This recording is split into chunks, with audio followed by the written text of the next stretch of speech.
I love love, and I'm not going to apologize for that.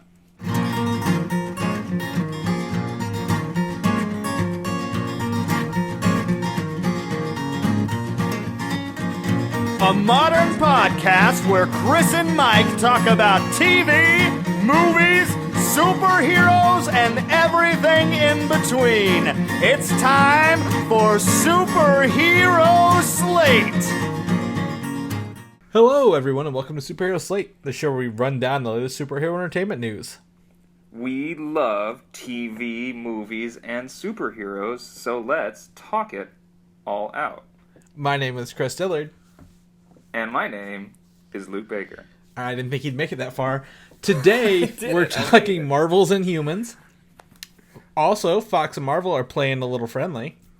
Ooh. Legends of Tomorrow is moving days, and more. Whoa. Moving days. All right.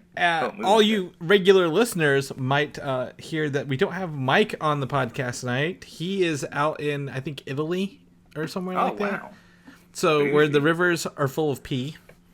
Ooh. And I guess the rivers are streets too, so whatever. But we have my friend Luke Baker. Luke, welcome to the show. Hi. Hello, everyone. Hello. So Luke also is from California right now. We went to school together, did film school, and you're out in LA, is that correct? I am located in Los Angeles, Culver City to be specific, which in the weird sort of hodgepodge of Los Angeles is somewhat considered Los Angeles, but also its own thing. You see, it all goes back to when this country was not so much unified, and it was a Spanish territory full of several small towns that were linked up together by a stupid road system that sometimes leads you into other cars. So, I guess my point is, I have no point. You don't have a point. I never have a point. Don't quote us on that history lesson there. We can't say that's for true. That's from my roommate in the kitchen, so I can back that up with a few steps to the right. My assumption was, since it's Culver City, that is the home of the restaurant chain Culver's, and it was originated there. I don't think so, but I really don't know. I assume that followed a man more than a place, but we'll agree to disagree. It's not ours to question the will of the Culvers and their butter burgers, but their cheese curds is what it's to die for. That's for sure. What you will find in Culver City, historic Culver City, is one, Sony Picture Studios, which shoots a lot of network sitcoms that have large posters outside of them. That I haven't seen any of them, but I can tell you this. There's one thing I'm certain of, and it's that Kevin can wait. So, they have the Kirk Douglas Historic Theater, who is a man who I am constantly surprised is still alive. It's every time you tell me, I'm still shocked.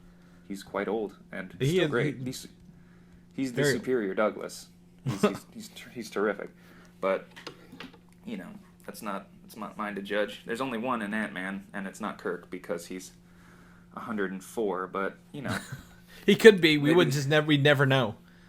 Yeah, they can use the face changing technology that they used on old Michael and make him look like a person again, which so many surgeons have failed to do. That's going to take a lot of CGI money to do that. Yeah, Ant-Man's just going to hang out for this. It's going to be like Walking Dead season 2, where all the money's going to be going into Kirk Douglas's face. Well, I think they're just doing Weekend at Bernie's on him still. Like, he's dead. Possibly. They're just puppeting him. Yeah. That's very possible. You don't know who to trust out here. It's a dog-eat-dog world where I'm pretty sure I've been in at least 2 meetings where I'm not sure if they were alive. They were constantly surrounded by 2 people on either side of them, and they were just very handsy. Well, I mean, you were probably at a funeral, but who am I to judge? What do it's a Saturday night, you're looking for kicks? Yeah. You never know where you're going to end up. Funeral crasher, that's for sure. That's what I would call Luke Baker. I don't know if it's not so much a crashing as it is an implosion. So, you're in Culver City. You're near Sony Pictures, one of the studios out there. What do you do, Luke? Tell us a little bit about yourself. Like, what do I do? As little as possible if I try. I at the moment I'm a freelancer. I edit for different projects that pay me, and I also write on occasion. I'm working on a project with someone right now that I've signed some documents that I can't go into details about. It's nothing huge, guys, but, it's nice to get work where you can get it. But, I'm up and coming. I'm up and coming. Let's call it that. That's right. Luke and I went to Purdue together, and we did some film projects. Oh yeah. We've got some awards under our belts as well. Everyone I tell is just so impressed by my Purdue awards. Yeah. Is that sarcasm? Because I'm at least proud of them. You know what? It's never sarcasm. I don't even know the word. Explain it to me in this is dictionary terms. I'm wrong. But I remember Luke is one of the, I guess, if I was to say, Luke reads comic books, and if you guys want to know comic books that aren't your mainstream series, Luke would know some of those.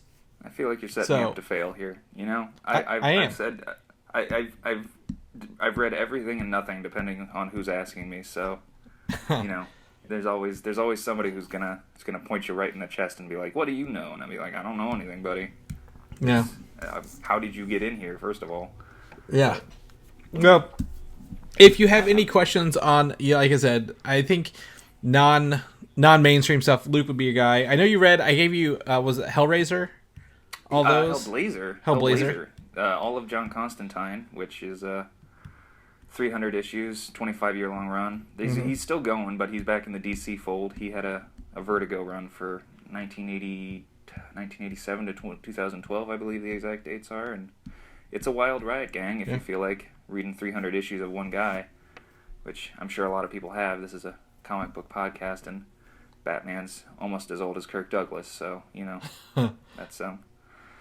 that's very possible. But it's an idea. I was a big Vertigo guy. Vertigo's fun. I like a lot of independent stuff. I'm really into Terry Moore these days. He's coming out with a new book soon. If you don't read any Terry Moore, he writes, draws, and publishes his own comics by himself, which is interesting. I'm sure he has other publishing partners. Don't quote me on that, but he's not in either of the big labels. He's in his own deal, and he wrote Strangers in Paradise, Echo, Rachel Rising, which just finished up not too long ago. Now he's on a new book called Motor Girl, which I need to catch up on. They're female-centered comics that are fun for the whole. Did he do Rachel Rising? Yes, he just finished. I got I didn't read it as it was going, but I wanted to give him my money anyway, so I shelled out for the exclusive black omnibus, which is I'm looking at it right now. It's slate black. The writing is in black. You can really only read the title when you shine a light on it. And that also came with an original drawing signed by him. So I feel like I got my money's worth on it. It's an interesting book, guys. Check it out. It's about a woman who wakes up in a shallow grave. It gets crazier from there. Well, it sounds like you are a perfect fit for our show today, Luke. So we're gonna run through. I know you've been asking to be on the show for a while, and I'm glad to have you here. We're gonna talk about the superhero comic book movie news of the week, and there's some stuff in here that's not very mainstream, and I think you're gonna be a great help with. I can try my best. That's all I can give. So first things first, did you see the newest series, Fantastic Beasts and Where to Find Them, the newest Harry Potter film? I have not seen it yet. I was just talking to someone about it last night, about perhaps getting there soon. I've read some about it. I read the book Fantastic Beasts and Where to Find Them when I was a kid. It was it's a little tiny little book. I got it back in the. Did you guys have summer reading programs growing up where you go to the library and they bribe you with prizes to read because that's how you get children to do anything? And one of the prizes I got was to pick a book, and it said Harry Potter on it, so I said Fantastic Beasts and Where to Find Them. It's this tiny little red book that was it's a mock textbook that Harry Potter would read. It had a little annotations that Ron and Hermione and Harry would make little notes of, and it was basically just a catalog of silly-sounding beasts. It was a fun little book. I believe she wrote it for charity. So it's more like a monster manual than an actual story book. She wrote it for I believe it was for Comics Relief. It said on the back, which I now know is a charity that's in England for, wealthy people give, fun and collective things to help people out, which is very nice. She seems like a lovely woman. But that's cool. It was probably 50 pages all said and done. It was just a fun little thing. But I never, when I heard this movie was coming out, I said this is going to be a really weird movie. But yeah, it sounds like they just took the guy's name and made it. Well, I assume did you see it, Chris? I did. So the movie title is very misleading if you are familiar with the book in the Harry Potter universe. Sure. This movie follows the writer of that book, Newt Scamander, and he accidentally happens upon some adventure in America, and he spends no time at all telling you about these fantastic beasts or where to find them. You don't know where you find them? You still don't know? Don't know nothing about these beasts. Oh, man. But, I mean, it's a charming movie. I forget the main actor's name. Eddie Redmayne. Eddie Redmayne, that's right. He's very fitting in a role. He looks like a very awkward British guy, and I'm like, okay, he nailed that part. His whole bag. Yeah. And I'm not a huge fan personally. I think he's a great actor, but I feel like he's in the last few movies he was sort of Oscar baiting. If you know what I'm saying. I do. I think. I mean, I don't know how they're going to carry 4 more movies on his back. We got Johnny Depp now, don't we? That was the big news that he'd been cast in it, has he not? He's been cast. I don't know. I think he's the villain. I don't know how much of him we'll see. Okay. But from this movie, it's a good movie. It's very much like the latter Harry Potters. It even has some of the mythos in there. But I mean, I don't know. I'm not thoroughly impressed simply because I feel the title and the character are just tangential to the plot of actually what's going on. So, interesting.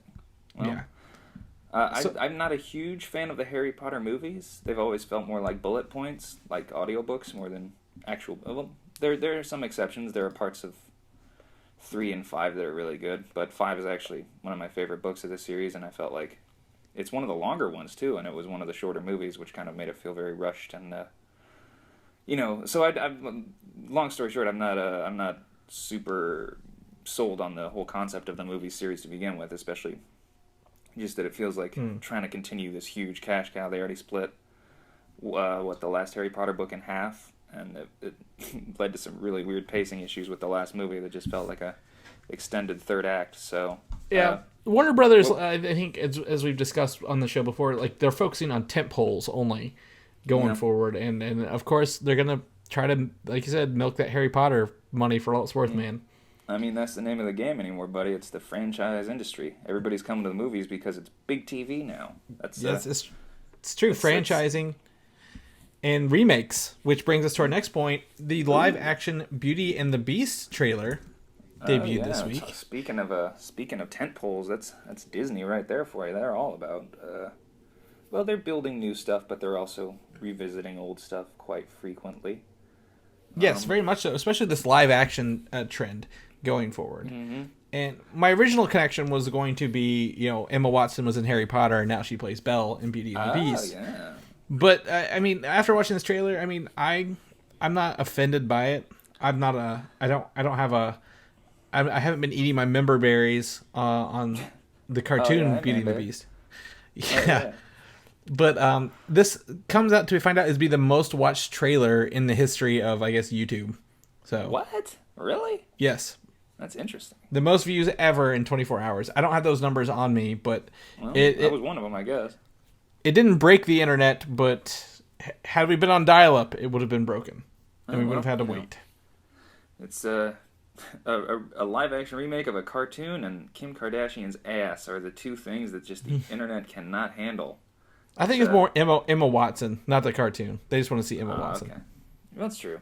So it was. What did you think of the trailer, Chris, in terms of quality or intrigue or overall? I think the Beast CG might be a little weedy, but I can't say for sure till I see it. Yeah, I mean, I don't know.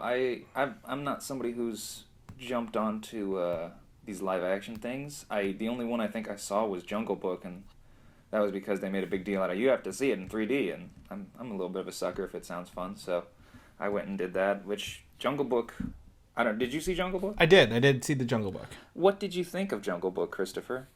I mean, it was okay. Sure. Yeah, that was my assumption. It was it was a little weird and it looked beautiful, and that was about what I think Beauty and the Beast will be. It's a little different though, because Jungle Book is from what the old movie is. I think the '60s, is it not? Maybe the early '70s. I'm not sure entirely what. It's definitely an older one. Yeah, Beauty and the Beast came out. I think the year I came out. I'm sure it was more successful than I am, but The Closet, 1991. Yeah. This is Trump's America. But what was I going to say? Yes, Beauty and the Beast came out in 1991. It was nominated for Best Picture, lost to Silence of the Lambs. I don't know, when we were at Purdue, I don't know if you did this as well, Chris, but it was my freshman year. There was a man who came to do a thing.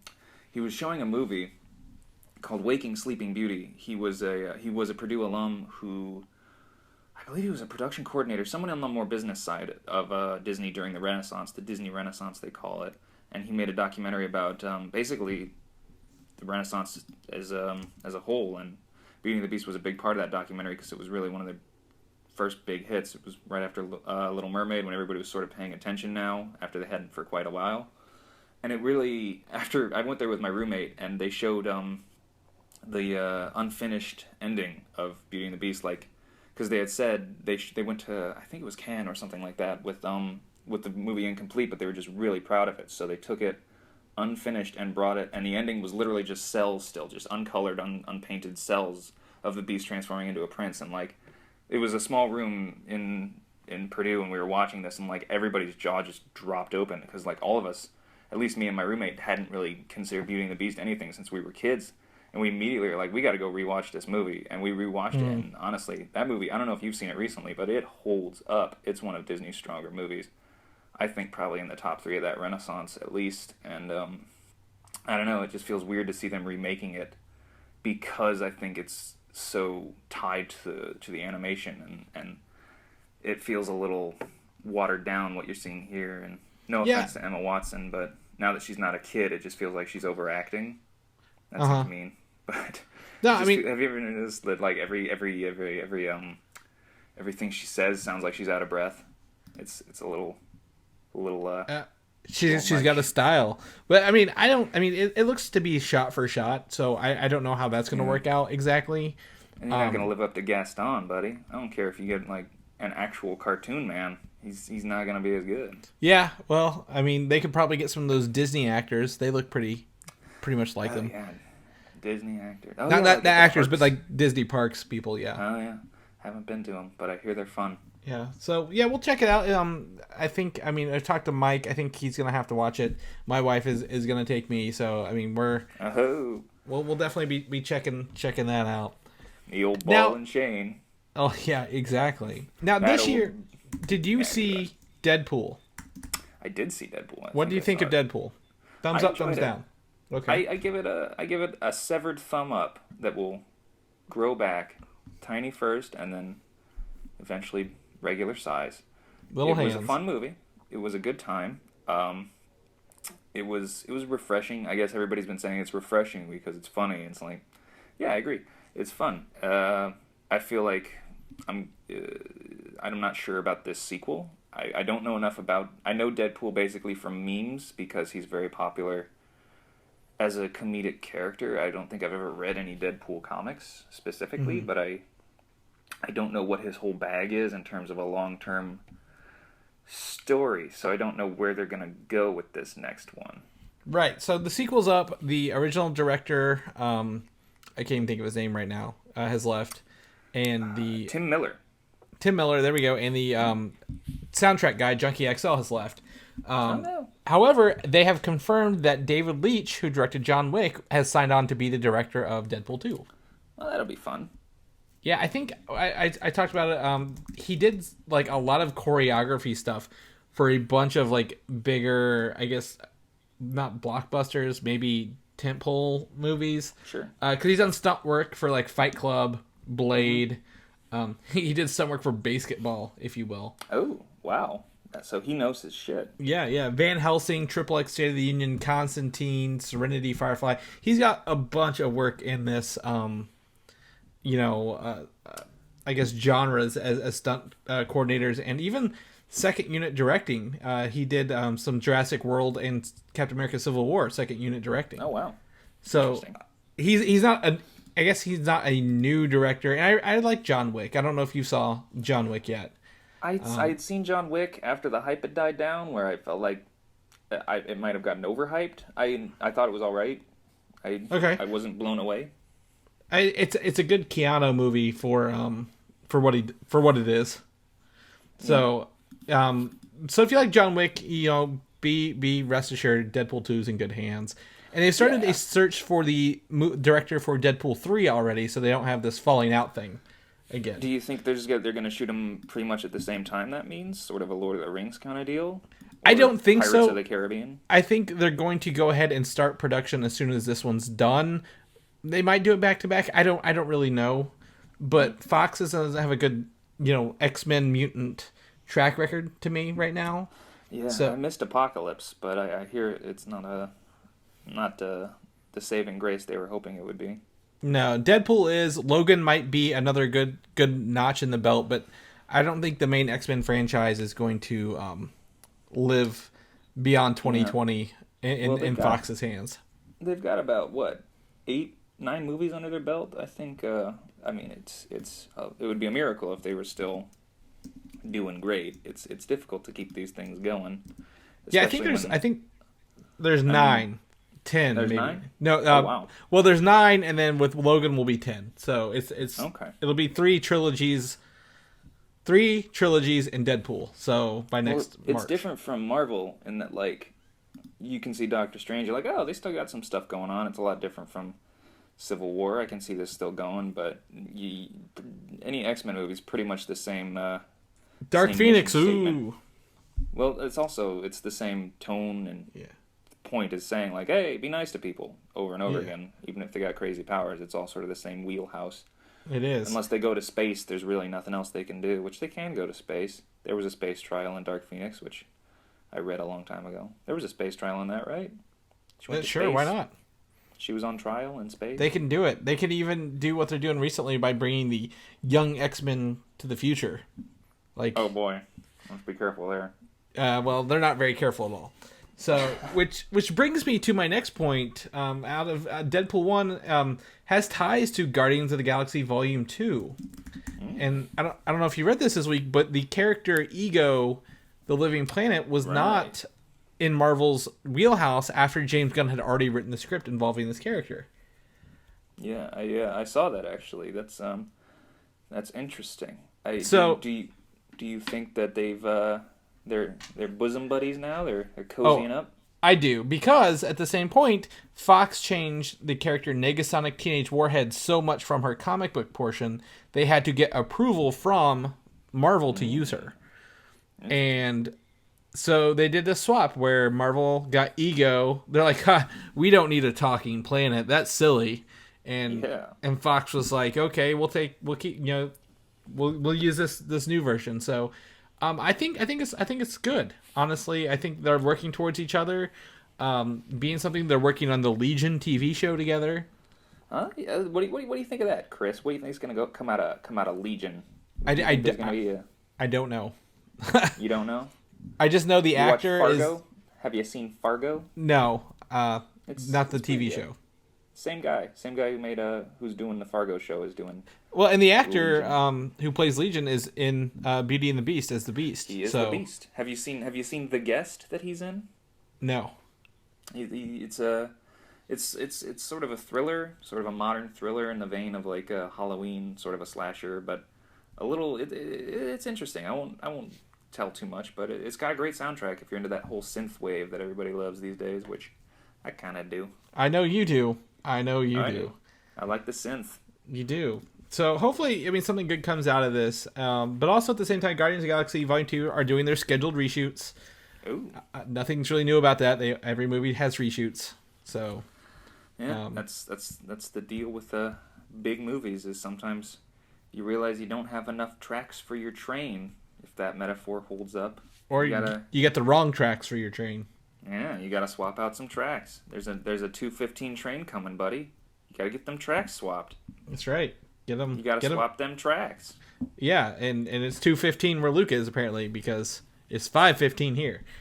No, I didn't even look at the time. I just literally said I think it's my I have an internal clock that's very accurate. You're very telepathetic. I'm not trying to brag, but I always know what time it is. There you go. There you go, guys. Well, also something that leads a little credence to maybe the X-Men are coming to Marvel is the biggest news for me this week is Marvel's Inhumans is getting a TV show next year. Yay! Yay! And is that a yay? It's very much a yes. I'm happy because first off, the movie it was on the end of Phase 4. It was pushed back. It was off the charts, But within 1 year, we will be watching 8 episodes of Inhumans on ABC. And we have some news about this, is that the first 2 episodes will be filmed completely in IMAX cameras and be shown in theaters next summer. So what does that do to the aspect ratio when they put that on TV? I think they'll have to crop it down based on the TV. Yeah. Big old black bars. Yeah. You remember The Dark Knight Rises when that came out, and they shot about half of it on IMAX, so the aspect ratio kept bouncing around in the middle of scenes. That was weird, right? Yeah. I mean, if they do it out of like that out of place, but if they do the whole thing with that in mind and maybe have a guide on it. Yeah. I'm going to have to sit close to my TV to understand it, but yeah. Well, I mean, I'm going to watch the first 2 in theaters probably several times. And that means I don't have to wait till 2019, 2020 to get a movie. I'll take it. Yeah, I mean, true. I don't know enough about the Inhumans to really say. I know they're described as sort of an ersatz X-Men. They're sort of... I know that they want them to be the X-Men since they don't have the X-Men rights. I lean both. It looks both ways. I mean, there are more X-Men books and Inhuman books on the comic shelves, and there'll always be. And we've met the Inhumans in S.H.I.E.L.D. However, this is not a TV Agents of S.H.I.E.L.D. spin-off show, so we will not see Daisy Johnson leading this team of Inhumans. I'm not crying about it. Yeah, me neither. And it will focus on the royal family of Inhumans, especially my man Black Bolt, Medusa, Triton, Gorgon, Karnak, all the big ones there. I was reminded earlier this week that Black Bolt's full name is Blackagar Boltagon, which I think is probably the most hilarious comic book name ever, because I love the whole conceit that Dr. Octopus got his name because his name is already halfway there with Octavius. The fact that somebody just wrote down Black Bolt, he's 2 weeks later, his boss is probably okay, so what's his real name? Yeah. The dude's probably oh Jesus, I don't know, dude. Blackagar Boltagon. I'm just so tired. I have 7 children and PTSD, and I'm sick of you talking to me.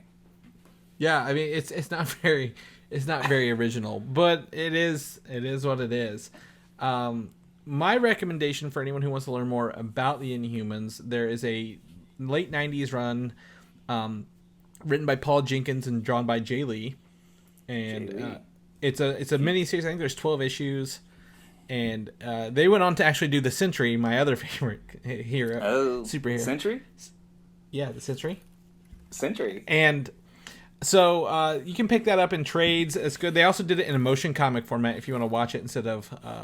reading it, so okay. Well, so there's that as well. What do you think of motion? I can't get into motion comics. It feels I couldn't. Some of them are better later on, a couple years down the line, but I don't actively watch them. They're not for me. The last motion comic I think I tried to watch was for Watchmen, and it was really awkward because they had one guy reading it, and when he got to Sally Jupiter lines, he just did this half-assed lady voice, "What are you doing here, Rorschach?" And it completely took me out of it. It was so it's watching a radio show over the panels of the comic book. Yeah, but at least radio shows have at least a couple people. This guy was doing it by himself. I felt bad for him, honestly. I mean, I can't do a Sally Jupiter. I feel like you've watched a fan version and not realized it yet. No, that was official. That was because there was a big media push when the movie was coming out. They made the motion comic and a bunch of mugs and shirts, and I'm sure a lot of other things that make Alan Moore pull his beard hairs out when he sees them. It's just It's a big deal. Then do it. But I'm really excited for the Inhumans. I want to be watching this one pretty closely. There's no casting announcements yet. No, Vin Diesel will not be Black Bolt. No, he shouldn't be either. So. Oh, that's sad. I know. He's got a gravelly voice. Well, no, he doesn't have a voice in that. Yeah, well, Who's if your it's fan one more, pick? Who's your fan cast for Black Bolt, Chris? I don't have one. I couldn't. Like, You don't have it's one? too precious to me. Anybody? I don't know. Any of No. the? Do you have anybody who you could think could be an Inhuman? Like, who's your Medusa pick? Who you think would be Medusa? I have no idea. I really don't. I No haven't thought idea. nothing about it. I'll have to get back to you on this one. You don't I'll like do. making I'll fan write them casts? down, and do one of those side by side picture comparisons. Oh, do it. Those are fun. Yeah. So either way, and another series that's out right now is Karnak, written by Warren Ellis. I fucking love Warren Ellis. He loves Warren Ellis. So if you want to check out I think the 6th and final issue of this series comes out this month. So if you want to read more on Karnak, he's pretty awesome. So What's Karnak's deal? Can you give me a rundown? Sell me on Karnak. I'm already on board for Warren Ellis. Karnak is not, he's an Inhuman that has not gone through the Terrigenesis. So he went and studied, I think, at the Temple of Wisdom, I think is what it is. Okay. And he has this ability to see the weakness in everything. So he can, like, hit a point. That's not a magic power. That's just something he does. It's just something he does. So he can, like, if he's fighting, he sees the weakness in that, and the weakness in arguments. Like, it's like an ability, but he never went through the Terrigenesis because I think it's his brother Triton turned into the fish dude. Fish dude. Oh, so he's like, I don't want to turn into a fish guy. His parents were like, we don't want you to have the same body change that your brother did, so we're gonna send you off. But so they turned him into Monk from the hit USA show Monk. Pretty much, he's a very fighting monk. So he knows fighting skills. He found the weakness in hell and bust his way out of hell. So that's is that hell with 2 L's or 1 L? 2 L's. Okay. Don't worry about it. Pretty big deal. He's pretty awesome. Well, Karnak is interesting, and like I said, written by Warren Ellis. Is really good. So I'm a big Warren Ellis fan, buddy. I'm game. We'll leave you there. Spider-Man: Homecoming is coming out next summer as well, so we've got a lot to look forward to. And the first trailer of Homecoming is going to debut with Star Wars Rogue One. I heard that. Yeah, it's going to be interesting. Do you think it'll be a more revealing trailer or just more of a sneak peek? I think it's hard to tell because we only got the sneak peek of Guardians so far, and it's the first movie out next summer. But Spider-Man's a pretty big property right now, so I don't know. I'm guessing probably a 2-minute, and we don't see the Falcon or the Vulture. The Vulture. I said I wanted what was I? I was saying before this was even announced. I said Vulture would be cool if they had a thing where he was the guy who built Falcon's wings, and it was stolen by Norman Osborn and sold to the military, and now he's trying to get revenge on him. Which I believe was his comic book origin, wasn't it? That he was out to get Norman Osborn, but I could be just confusing it with the spectacular Spider-Man cartoon, which is terrific, if anybody hasn't seen it. There could be any way. It could really go anywhere at this point. So I was really hoping Michael Keaton was going to turn out to be Green Goblin, though. That was in my head a big hope. Well, we at least have we will at least see 2 other villains, the Tinker and the Shocker. Right, and I believe the Shocker is played by Bokeem Woodbine, who was in Fargo, the TV show, and he was one of the better characters. There you go. It is correct. So maybe we'll see at least him in the trailer and kind of get like thrown off that he's the villain of the movie. So he's a great actor, very charismatic. He draws you in with his smooth voice and haunting eyes, and shocking abilities. He's a shocker. That one. That's true. But the bigger picture is already in progress. Avengers Infinity War. Yeah. The Russo brothers have posted a picture to Facebook and then deleted it. Because that's what they do. I don't know why. Because if we take a look at this image, which you'll see in the video, there is nothing revealing about this image other than the fact it looks like very castle-ish. Yeah, I saw that picture. It was It didn't have a lot of information in it. It was more of an awning, really, wasn't it? Yeah, it's like kind of like half arches, and they're just standing in it looking out. So most people assume it's Asgard. It looks very Asgardian in terms of that. Other people have already jumped to the point that it's Latveria, and this confirms a Fantastic Four, which makes no sense. Yeah, it doesn't make a lot of sense. I mean, none at all. This is Infinity War, and infinity means, all or endless, and also the fact that he's going to have a time and space powers. I feel like literally anywhere is not exaggeration here. Yeah. They could be at my house hanging out. It could be your house. It could be his little temple with death statues outside of it. We don't know. Yeah. Other people point out it looks my like house. It looks like Hogwarts. It does look like Hogwarts. Where did they shoot? Do you know where they shot Hogwarts? They probably shot it somewhere in Scotland. Yeah, probably England, Scotland, the Europe. Perhaps, maybe a Warner Brothers backlot. Actually, I got to go to Harry Potter Land before it opened out here in Los Angeles because I have a hookup, and it's an interesting spot to see. They have a very small version of Hogwarts on a hill that sort of tricks your eye into thinking it's further away, but really it's just small. Okay. I've seen that episode of Arrested Development where they build the homes. The Warner Brothers lot is just basically one big Arrested Development fake out. That's cool. I believe it. Yeah. I'd definitely buy it. I would buy that for $1. I'd sell it for $1, honestly. But Infinity War, I mean, what you're selling, it's already started filming in Atlanta. Believe it or not, I heard that. Yeah. Well, we've not been paying attention. So, who have we seen people? Have people shown up, or are we just talking?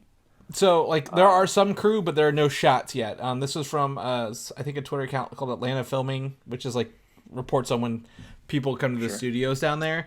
I always forget they're filming Avengers Infinity War and Avengers 4 back to back, or maybe at the same time. So who knows what we're going to be seeing since we haven't even got that fourth movie's title yet. Yeah. Supposedly the fourth title is a spoiler, is what I heard. Is it? Okay. Well, I mean, they said. Well, that's what I heard. Is they're not going to tell you what it's called because it might tell you what happened at the end of 3. Now, when do you think they'll release that? I don't know. From title itself? Yeah, from a marketing point of view, they can't wait until the movie's out to release it. Well, I mean, they'll probably wait until the Avengers Infinity War's out and then give it a week. See, that's the thing. I don't think that. I mean, that's less than a year apart between that and release. I think they got to give us a little something. Oh, they're less than a year apart. Well, I mean, I'm pretty sure if you call it Avengers 4, you're still going to get butts and seats. Let's be real. Yeah. Avengers, actually, we're not going to tell you what's going on in this movie. Come see it anyway. Yeah, next Avengers. Yeah, next Avengers, they're the Ultimate Avengers. No, we're not going to get Ultimate Avengers. You think? I don't know about that, buddy. It could be, Infinity Crusade. I mean, if we look at Infinity War, it was actually the last book of the Infinity Gauntlet trilogy. Okay. I believe. Or maybe it was the second one, because there's also Infinity Crusade. I think Infinity War came out not too long ago, didn't it? Infinity War they were all 1990s. It was Gauntlet, Crusade, War, I'm pretty sure. Okay. I actually just got these books, the original copies of these books very recently. As it was Gauntlet, War is the second one. It might be Infinity Crusade. It might be Infinity Gauntlet. Is the second one, and we've been led astray. But we'll definitely keep you posted since it's filming. If we see anything that's non-spoilerish, we'll bring it up. So don't want to ruin the movie too much. Do you think there's a chance that they'll beat Thanos in this one, and it could be an even bigger threat? I don't think so. Common enemy. To me, my theory is that Thanos wins at the end of the first one, and then the movies set in between are side stories under Thanos' rule, and then the fourth one is when they figure out a way to beat him. What's all under that? That would be what? Captain Marvel, Ant-Man and the Wasp, and what is the other one in there? There's 3 of them. Well, it was Inhumans. No, not Black Panther. Black Panther's before. Maybe there's only 2. Maybe because they haven't announced anything for 2019, it's just those 2 between them. Well, I mean, you could say Captain Marvel would be plausible because she has spacey powers, which they said they're changing her power origins up, so it's not like Green Lantern. And also, Ant-Man and the Wasp has a heist feel to it already from the previous one, so that could work well in a sort of evil regime type movie. So It's plausible. Yeah, I mean, it's an idea. It'd be a change of scope, and it would make sense why they'd have Avengers movies back to back within a year. But you know what I would love for Avengers 4 though? Here's my dream title for Avengers 4. You want to hear it? Lay it on me. Avengers: She-Hulk. She-Hulk, huh? You big She-Hulk fan? Big old She-Hulk fan. That's what's gonna be. Thanos will win the first one, and then like there'll be a thing where she just steps out already She-Hulking, and she's like, you know what? Let's get a whole movie for me. She says that. That's a line in the movie, and that's where it ends. And then the second one just picks up there. Yep, that let's do it. She-Hulk it is. We know Marvel's listening, so listen, Marvel, I'm available. He is. He wants to date you, is what he's saying. That's what I'm saying. Come on, guys.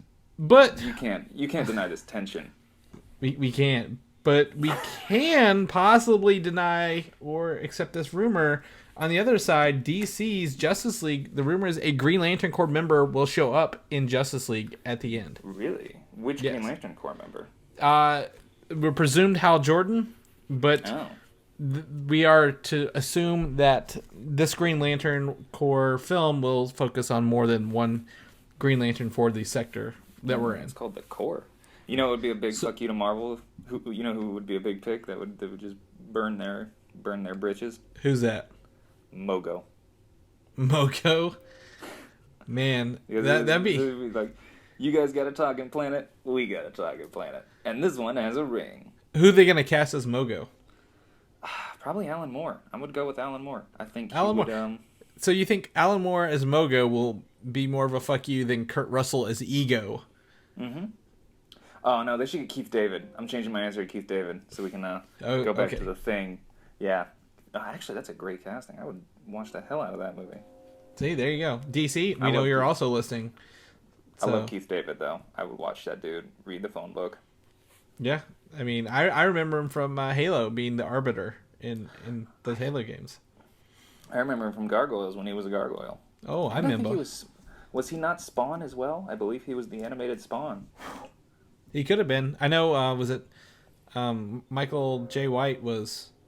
He was the live action one, and he's out in the Arrowverse now, isn't he? Yeah. Was it Wild Dog? No, not Wild Dog. Wild Hog. He's Black Wolverine. Bronze Tiger. Bronze Tiger. There it is. Huh? So I didn't see the episode. I think I gave up on Arrow before that happened, but I do miss him. I'm a big Michael J. White fan too. There's a big Suicide Squad couple episodes there that featured him. So. Oh, Suicide Squad. Yeah. We're not here to talk about that. We're here to talk about maybe something more up your alley with Justice League Dark, the animated film. Yeah. So tell us about Justice League Dark. People may not know what this is. Justice League Dark, it was a comic series from the original New 52. I believe it was in the original rollout. That was the way the New 52 was structured was like set up that they had the mainstream guys as regular Justice League, then they had like the Fringe, and then Dark. They had a few like spheres, and Dark was one of them. And the tentpole for the Dark sphere was Justice League Dark, which was made up of Madame Xanadu, Zatanna, John Constantine, I believe, Deadman, just your general spookum and supernatural folks in the DC lore. Mm-hmm. And they handled, much like the Doctor Strange movie, they handled the more mystical and dark threats that generally don't reach the eyes and ears of your Supermans or your Captain Marvels. Well, I guess he's Shazam now, isn't he? But it's I'm assuming the movie will go off that same vein. I believe they're introducing Swamp Thing into the mix as well, who is in that same wheelhouse. And Etrigan. Ooh, Etrigan too. I love Etrigan. He's one of my faves. But the movie, I saw the trailer. I have a bit of a beef with the Warner Brothers animation, that they always feel a bit stiff and a little under budget for me. But I'm not here to judge. I can't. I have zero budget. I can't draw them. So, but generally, I don't know if have you seen the trailer, Chris? I did. We have a trailer in the link for people to watch it. So I've seen the trailer. It looks to focus a bit on Batman on this one. Oh yeah, that too. Batman is such a I mean, that's how it's going to be interesting in that Batman is pretty much the window for the audience because he's the one who's like, I don't get any of this. So you're basically on Batman's side rather than the other way around, where you're like, I don't get him because things are so dark and spooky. Mm-hmm.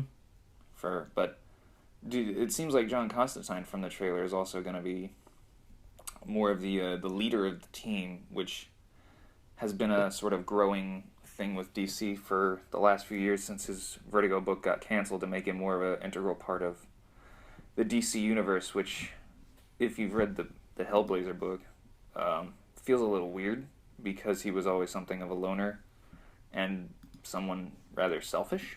He generally saved the world because he's a part of the world, not necessarily for a higher purpose.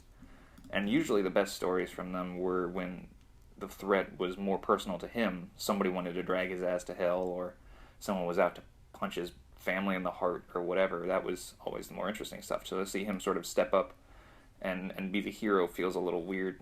And I guess he's a different character in the DC universe, and that it's a different universe, but it feels a little odd for me, personally. But I didn't care for, like, I mean, I read Dead Man back during the War of Light when he was a part of that. Oh boy, that one was. And his accent throws me off. He's got a very heavy Brooklyn accent, even though his name is Boston. Yeah, I mean, it threw me for a loop because I've never heard him speak out loud. So, I mean, I'm not opposed to this. I'm not much on DC's animated stuff. I hear they do great things. They do. Their movies are usually better when they're not basically just taking a comic beat for beat and turning it into, because then it becomes more of a motion comic really than anything, with a little bit higher animation quality. But I don't know, it seems like they're kind of going a little out of introducing Batman and Swamp Thing into the mix. Seems to be where they're going more original, but it is going to be probably, there's a giant threat where they all have to team up, and probably punch it. There will probably be some punching in there, which most likely. Well, I mean, with the rise of Doctor Strange and Ghost Rider and Damien Dark and Arrow, like, magic things are on the rise. So yeah, it's only sense that they would do this. So yeah, we'll keep you posted. Check out the trailer below. Did you ever watch the show Young Justice? Oh, buddy, did I ever watch the show Young Justice? I adored the show Young Justice. Everyone loves Young Justice. I've never heard a single bad thing about Young Justice. I've not watched it, but I've never heard a bad thing.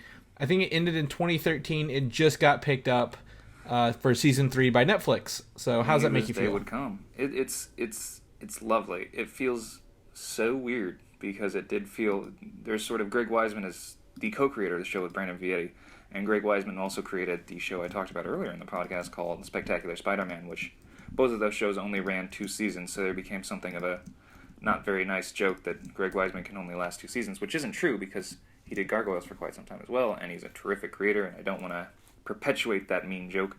But the thing is, everybody sort of thought there was no hope for Young Justice after that, even though we all sort of sat in our little homes and had our shrines to it and prayed to some dark gods to bring it back. And you know what? The dark gods listened, and we're back, and it's interesting because Netflix is a very different beast than Cartoon Network. There was, I don't think it's rumor, I believe it's confirmed now, that the reason it was canceled was because they weren't selling enough toys, and I believe a lot of that blame was put on the fact that there were a lot of female characters in the show, and people are led to believe there's an assumption that people don't buy girl toys. I don't know. That's not my wheelhouse. I don't mean to be telling tales out of school, but it's interesting. I don't think Netflix is going to be putting those sort of constraints on them in that way, that everything has to be a toy, everything has to market to a younger audience. I don't know. We'll see how it changes in a digital format now that they're not nudged up next to the Amazing World of Gumball. I don't know. Yes. I don't want to rag on Gumball. I've never seen it. It's probably fun, but that was the first Cartoon Network show I could think of. But okay, well, it's coming back for Netflix. I mean, that's a big win for everybody who does like it. And I think they're going to try to keep it looking the same, so that's a bonus. Yeah, I mean, listen, Greg Weisman, if you need help writing it, I know you're listening. I know you're a big fan. I'd love to help you. There we go. I got some ideas. Offering his help yet again. Now, for shows led by... I know, right? So speaking of shows led by female characters, iZombie, which I've never seen, season 3, we didn't know if we'd come back to the CW. It's returning April 4th on the CW. I don't really care too much. Whatever people want to watch it. I assume people watch it. It looks fun. To each his own. There you go. I don't. Yeah. If you're not watching all the other CW shows, you have at least iZombie to watch. You got iZombie. Good for you guys. Yeah. That sounds really condescending. Do you know what? Yay. Yay. Yay. All right. Well, and other weird, I don't know, maybe concerning news, Legends of Tomorrow, one of the CW's 4 superhero shows that's tied together, is moving till Tuesday at 9 p.m. after the winter break. Looks like time travel is happening even in the real world. Sure, why not? It's moving right after The Flash airs, so I think they're trying to feed off those Flash ratings. Right into Legend of Tomorrow. It's probably not doing so hot. I don't watch it. The season 1 kind of turned me off. But if they're moving it to Tuesday at 9, that opens up that Thursday slot. Do you think the CW is going to add another show in there? I believe that's possible. There's a lot of talk of Vixen, I guess. That could be a thing. Vixen has a show on Seed, I think. She has an animated series on Seed. Yeah, and Supergirl's on the CW now. Maybe they'll do a Superman spin-off of that. Who knows, man? Jimmy Olsen as the Guardian. Oh yeah, that's interesting.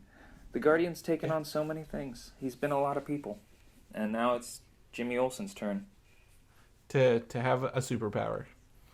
Jimmy Olsen's had a lot of superpowers, buddy. Well, maybe it's the Diggle show. That's really. Is he still in that dumb helmet? He's got a new dumb helmet. Good for him. Yeah, he moved up to a newer, dumber helmet. So there you go. So, baby steps. So for people who are scheduling their week out, you only have to sit down once to watch Flash Legend of Tomorrow. So we know you have so much on your plate. We just want to make sure that you sit down once and you have a good time. Mm-hmm. Help you out. They're helping you out. You're welcome. It's in terms of comics becoming shows and movies. Why the Last Man? I believe. Have you read Why the Last Man? I have read Why the Last Man. It's a very good book. Is moving forward as a show with Michael Green as the showrunner, and I believe original creator Brian K. Vaughan, didn't he write it originally? He wrote it, and I believe Pia Guerra was the artist. Guerra, I'm not sure how to pronounce it. Sorry. Okay, well, Brian K. Vaughan and Brian Fuller are writing the script for this show to be on FX. So. Oh, FX, that's a good spot. That's a good spot for it. Yeah. It's Brian K. Vaughan was originally a TV writer as well. He wrote on Lost a bit and a few other things, I think. You said Vaughan and Brian Fuller are writing it, or yes. And is Michael Green in that same stable? Is he more of the? He's a showrunner, so I think he's making sure it does what it's supposed to do. Okay, well, it sounds like Fuller's got a lot on his plate. Honestly, he's doing American Gods, which I'm also a big fan of. He just stepped away from Star Trek. I'm not sure whose decision that was, but he seems to have his hands in a lot of genre soups. Is that the right metaphor? Okay. I don't know. Sure, why not? I mean, it sounds delicious. I've never seen Hannibal or Pushing Daisies, but I know he's got something of a fan base. I have to wait and watch American Gods to see what his whole deal is. Or I could just watch Hannibal. Or you could just watch Hannibal. The showrunner for Hannibal, I believe, Stephen Lightfoot, is doing Marvel's Punisher. So a lot of ties there. So why the Last Man? It's a disease that wiped out people with like a Y chromosome, I believe, or the X chromosome. There was some sort of it was a disease, but it was very quick. Like literally, everybody died relatively. It wasn't a thing where like everybody's dying and that's the thing. Like it cuts from it happens and then there's just one dude left and you're following him. Yep, him and his monkey. Him and his monkey. That's all you need to know. I don't want to tell you guys anymore. You go look it up, read the books. I think it's over, so you can get the It's been full over collection. For a while, yeah. Yeah. It's a good book. So there you go. Also, in terms of things people are not asking for, the Green Hornet is getting a rebooted movie. Hey, man. From Gavin O'Connor. For quite some time. He has Gavin been. O'Connor. He did. Gavin O'Connor did Warrior and The Accountant. Oh, I didn't see The Accountant, but Warrior was wasn't a fun movie, but it was a good movie. Yeah, so I think if they've got Gavin O'Connor, I think it's going to be a darker, grittier Green Hornet. But I don't know if anyone wants to see Green Hornet. Who would have guessed that they'd go there with a comic book property? Darker and grittier. You can't not go darker or grittier from a Seth Rogen starring Green Hornet. Like, you can't be goofier. Here's a fun fact about the Green Hornet. Canonically, he is a descendant of the Lone Ranger, I believe. Okay. There was some off comment when he was, I think, a radio show or something, that his great grandfather was the Green Hornet, was the Lone Ranger. So there's sort of a common thread of what's the word I'm looking for? Vigilantism. Vigilante heritage that could be fun to explore if they go more dark with it. I don't know. I like that whole thing of taking up. Well, if they did that, they'd have to work with Disney on the Lone Ranger. Disney own? That's very possible. Yeah, that's probably why they don't mention it. Yeah, I believe. So I mean, if it's coming, it'll come, and we'll let you know. But I'm not too thrilled about a Green Hornet movie in my future. I mean, the Green Hornet was the first movie. I'm not gonna poop on it. It wasn't great, but Michel Gondry had some fun camera stuff to do with it, and Seth Rogen got skinny for a bit. That was fun. You know? Yeah, I mean, I don't know. It's one of those things I forgot existed until they brought this up. So it wasn't anything. It was one of those early where as soon as Batman and the Avengers got their shit together, everybody wanted to grab a comic book property, and somebody's like, I have Green Hornet, like, toss it on the pile. And Seth Rogen, he went on to kind of I don't know what he's done with Preacher, but he was a big proponent of Preacher and put money towards it. He's, I believe he's a showrunner. Well, okay. I don't know how, technically the showrunner is Sam Catlin. I believe he's more of a producer who's got a pretty big, like a very hands-on producer. Yeah. So, and but Preacher, have you seen Preacher? I love Preacher. Preacher was a great show. It's a great show. It's a terrific. Have you read the book? I've not yet. I did promise you I would read Preacher, and I've not read Preacher. I did a speed read after the season ended. I reread all 66 issues in about 2 or 3 days, I think, and just to bone myself back up on it. And really, I had missed a lot when I read it the first time. I came back and I was like, this book has a lot more going for it than I thought. It's an interesting read, and the show seems to be shaping up to be just as interesting. So. From the crash and burn of Green Hornet, Seth Rogen rises from the ashes to become the god of Preacher.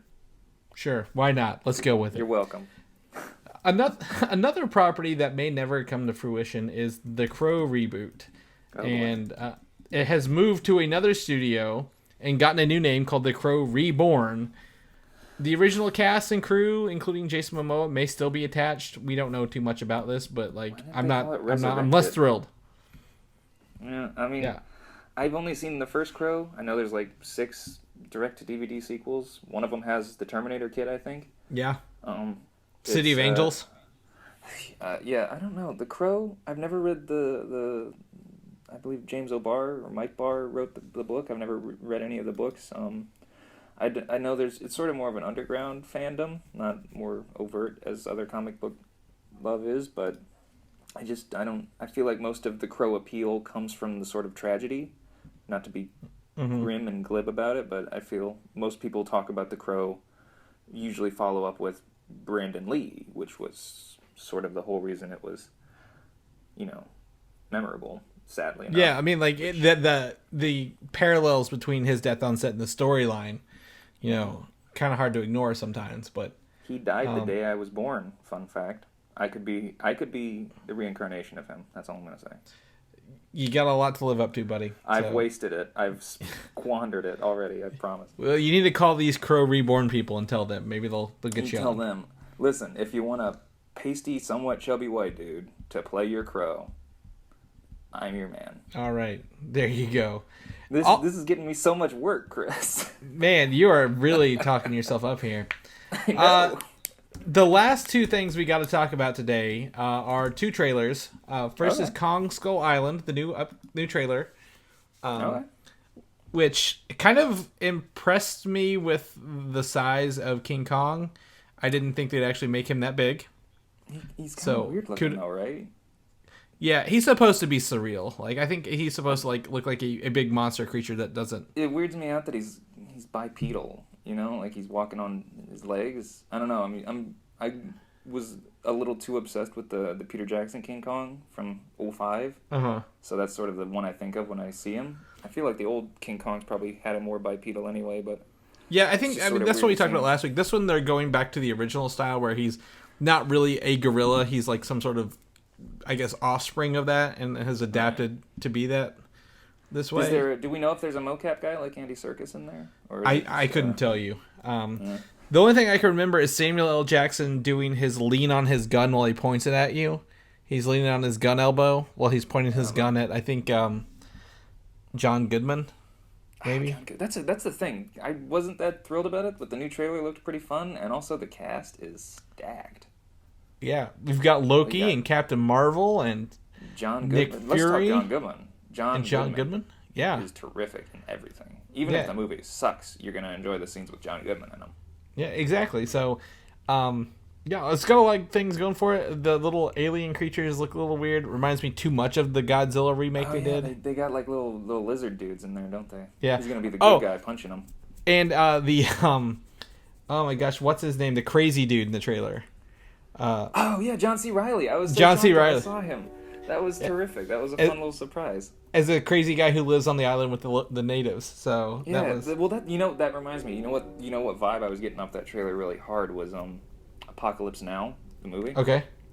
It's very John C. Reilly's playing the Dennis Hopper character from that movie. Gotcha. Do you recall the movie at all? Yeah. He's it looks like a team goes into the jungle to find something and they run into some sort of acolyte where he's like, "Hey man, give him a shot. He's the big old monkey," but instead of Marlon Brando, it's an actual giant ape. Yeah. And I feel like that's pretty common these days, is people sort of take a classic non-genre movie and just paste a genre thing over it, and that's where you get kind of an interesting. Trains at your house. We do. I live.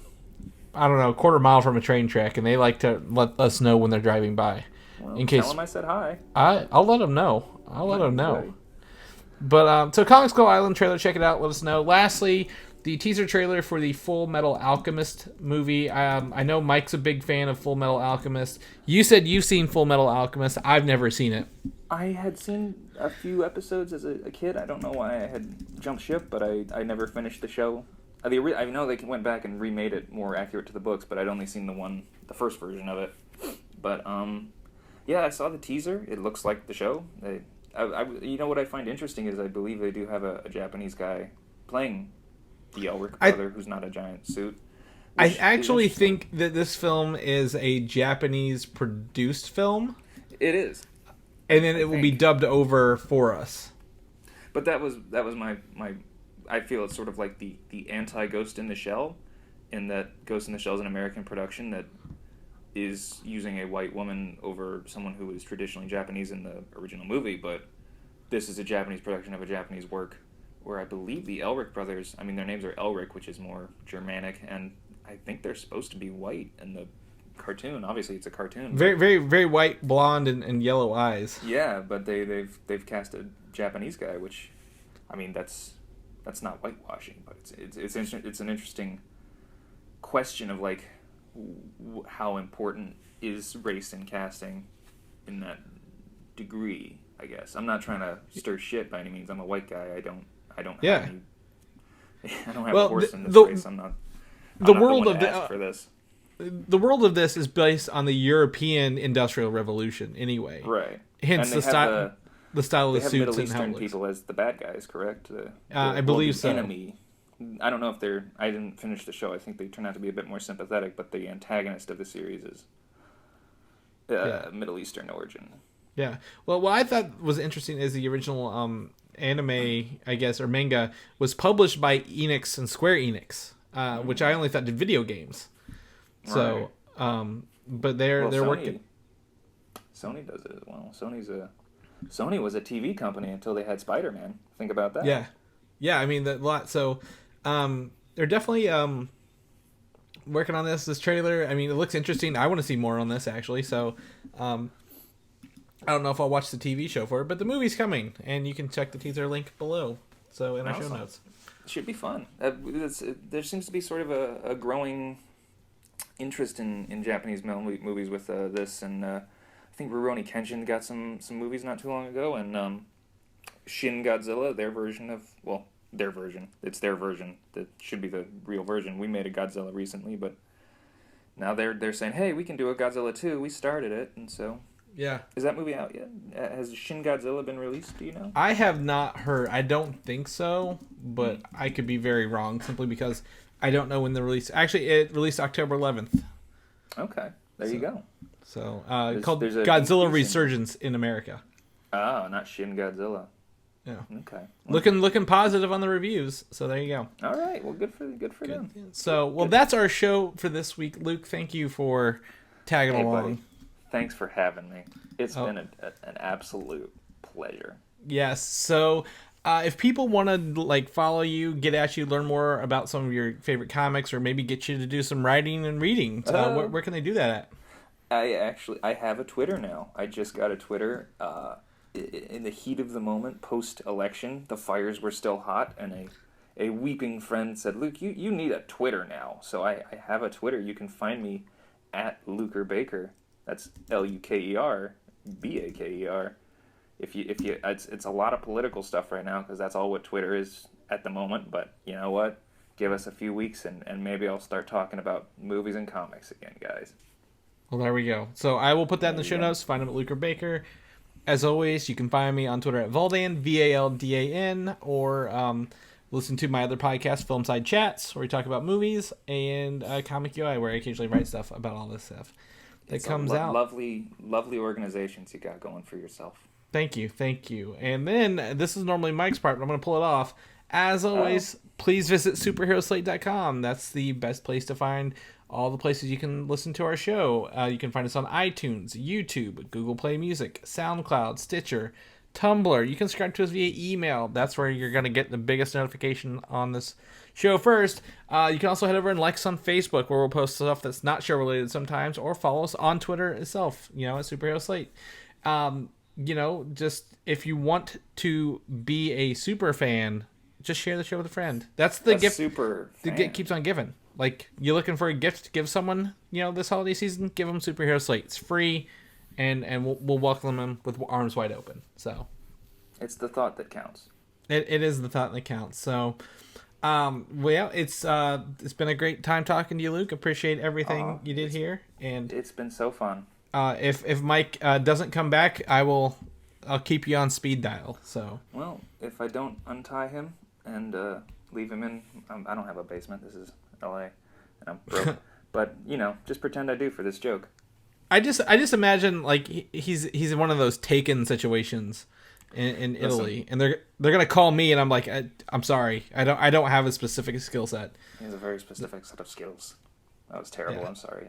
I can do Liam Neeson if I've had a Coke. You gotta get a little bit of syrup in your throat to get the gravel going. Then you can do a little bit of Liam Neeson. Well, maybe next time. Maybe next time. I'll get a Coke. So, all right, guys. So until next time, we'll see you later. Bye, guys. Have a good rest of your day. Thanks for listening, and don't forget to subscribe. I have now got the clap from Luke. So yeah.